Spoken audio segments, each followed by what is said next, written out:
नमस्कार दोस्तों, स्वागत है आप सभी का तिकिराज यूट्यूब चैनल पर। तो दोस्तों, आज के इस वीडियो पर मैं आपको बताऊंगा कि कैसे आप अपने Redmi Note 9 Pro पर DSLR कैमरा सेटिंग कैसे कर सकते हैं।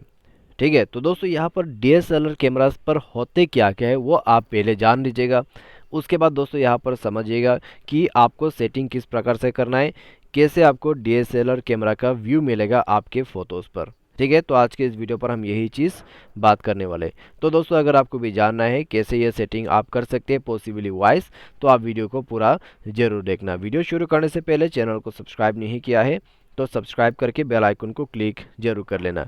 यदि आपको ऑनलाइन पैसा कमाना है तो वीडियो डिस्क्रिप्शन पर आपको लिंक मिल जाएगा। किसी भी प्रॉब्लम के रिगार्डिंग पर आप हमें ट्विटर पर फॉलो करके मैसेज जरूर करें। तो चलिए वीडियो शुरू करते हैं। तो दोस्तों, सबसे पहले तो दोस्तों यहाँ पर मैं अपना कैमरा को ओपन कर लेता हूँ और यहाँ पर दोस्तों मैं आपको सेटिंग बता देता हूँ। ठीक है, तो यहाँ पर दोस्तों मैं अपने एक दूसरे मोबाइल पर जो है व्यू ले रहा हूँ फ़ोन का। ठीक है, तो दूसरे जो मोबाइल है उसका व्यू ले रहा हूँ। तो यहाँ पे दोस्तों आपको सबसे पहले तो करना क्या है, आप पोर्ट्रेट मोड को सेलेक्ट कीजिए। और दोस्तों DSLR पे होता क्या है, बैकग्राउंड ब्लर होते हैं, कैमरा क्वालिटी अच्छे होते हैं, कैमरा का फोकस अच्छा रहता है। ठीक है, तो वो होते हैं DSLR कैमरा सेटिंग्स। और दोस्तों ऐसा नहीं है कि सभी DSLR पे कि कैमरा के बैकग्राउंड जो है ब्लरी होते हैं, ऐसा नहीं है। वो दोस्तों सेटिंग की वजह से ऐसा होते हैं। तो अगर आप सेटिंग करते हैं DSLR पर तो दोस्तों आपको ब्लर बैकग्राउंड मिल जाते हैं। ठीक उसी तरह आपको अगर ब्लर बैकग्राउंड चाहिए DSLR कैमरा के सेटिंग के साथ, तो आपको ये पोर्ट्रेट मोड सेलेक्ट करना होगा। क्योंकि दोस्तों पोर्ट्रेट मोड ऐसा मोड है जो कि आपको बैकग्राउंड ब्लर में ही दिखाई देगा।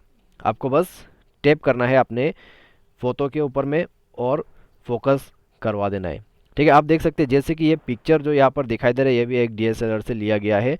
तो ठीक इसी तरह से आपका पिक्चर यहाँ पर निकलेगा। ठीक है, सबसे पहले तो आपको ये सेटिंग पोर्ट्रेट मोड पे डालना है।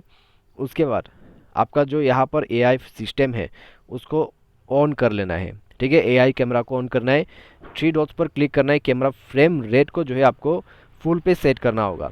ठीक है, कैमरा फ्रेम को फुल पे सेट करें। उसके बाद दोस्तों आपको फ़िल्टर वगैरह ऐड करना है तो आप यहाँ से कर सकते हैं। ठीक है, कुछ आपके जो फ़ोटो क्वालिटी है उसमें ब्यूटी आ जाएगा, फ़िल्टर्स आपको यहाँ पर मिल जाएगा। तो आप दोस्तों यहाँ पर देख सकते हैं किस तरह का आपको फ़िल्टर चाहिए वो आपको यहाँ पर मिल जाएगा। ठीक है, ब्यूटी आप सेट कर सकते हैं। उसके बाद दोस्तों आप एक बहुत ही अच्छा फोकस लेके यहाँ पर आप कैमरा को यूज़ कर पाओगे। उसके बाद कैमरा सेटिंग पर क्या है आइए देखते हैं। कुछ काम का चीज़ यहाँ पर मिल जाते हैं तो अच्छी बात है। तो दोस्तों ओपन करते ही यहाँ पर एक चीज़ दिख गया मुझे, ये मोड फोकस एंड शूट, इसको इनेबल करना ना भूलें। ठीक है, ये आपको बहुत मदद करेगा जब आप DSLR कैमरा यहाँ पर सेटिंग कर रहे हैं।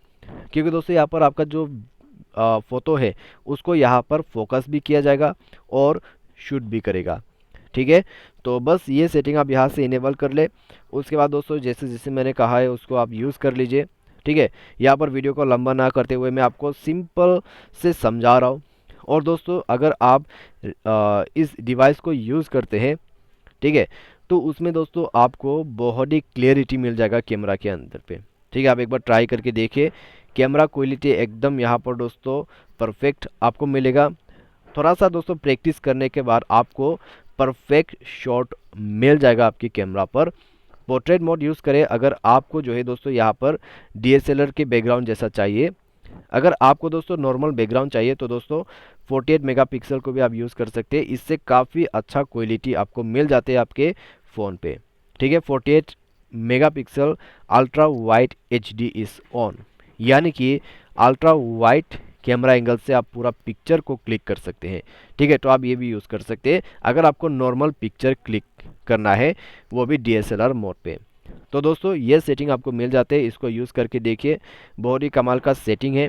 तो इस प्रकार से दोस्तों आप धीरे धीरे करके पूरा सेटिंग समझ जाओगे, सीख जाओगे और आपको शॉट अच्छे अच्छे मिलना शुरू हो जाएगा आपके डिवाइस पर। ठीक है, तो आज के इस वीडियो पर बस इतना ही।